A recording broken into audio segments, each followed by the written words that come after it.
Umattend nga pala ako sa film showing sa school namin, pero after nyan pipila ka muna napakahaba para makapasok ka sa loob. At pagkatapos naman namin umattend sa film showing, idumretso agad kami dito sa school namin dati at bumisita sa mga teacher namin. Kaya what's up sa inyo guys, ako nga pala si Jumong Montero, JMCNGS to all platform. Kaya kung hindi ka pa nakapalo sa akin at sa mga social media account ko, ipalo mo na agad ako. At syempre dahil doon kami bumaba sa stoplight, walk trip na naman kami papasok ng SM. At dito ngayon nakapasok na kami hanggang sa pumunta kami sa parking lot, dahil dito ang napakahabang pila dahil hindi pa bukas yung SM sa mga oras na yan dahil napakaaga pa niyan. Kaya nandito kami lahat ng mga taga PCU nakapila para makapasok at makanood sa sinyan. Kaya kung kitang kita nyo naman na sobrang dami nakapila, hindi pa rin kami nakakapasok. At syempre after ng ilang araw at taon nakapasok na kami sa loob. At ito nga pala yung itsura sa loob, at dito tinatawag ko pa yung tropa.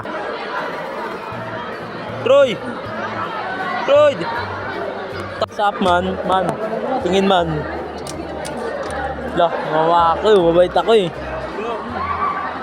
Class.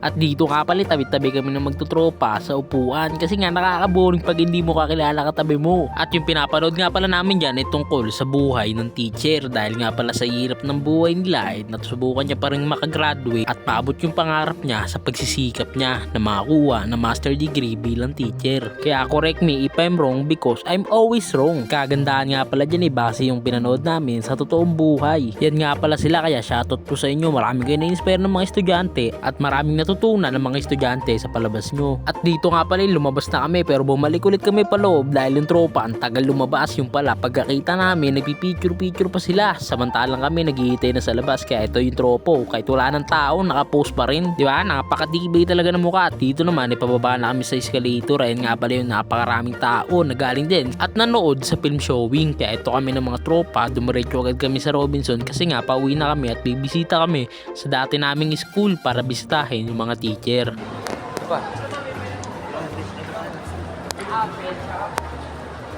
At dito nga pala dumating na kami sa New Era at papasok na agad kami dahil anong oras na rin ng mga oras na yan at baka pag break time pa yung mga teacher. At ito nga pala yung mga tropa na makasama natin bumisita sa may New Era. At dito nga pala yung dating room namin nung grade 10. At ito nga pala yung tropa, tamang ngitiw. At dito nga pala yung court sa may harap lang ng room namin, diyan kami nagala. At minsan dyan din kami natambay kasamang tropa. At dito naman bumili kami na itong kalamig na to na lasang Sting. Kalasa nga pala siya ng Sting kaya sobrang sarap niyan.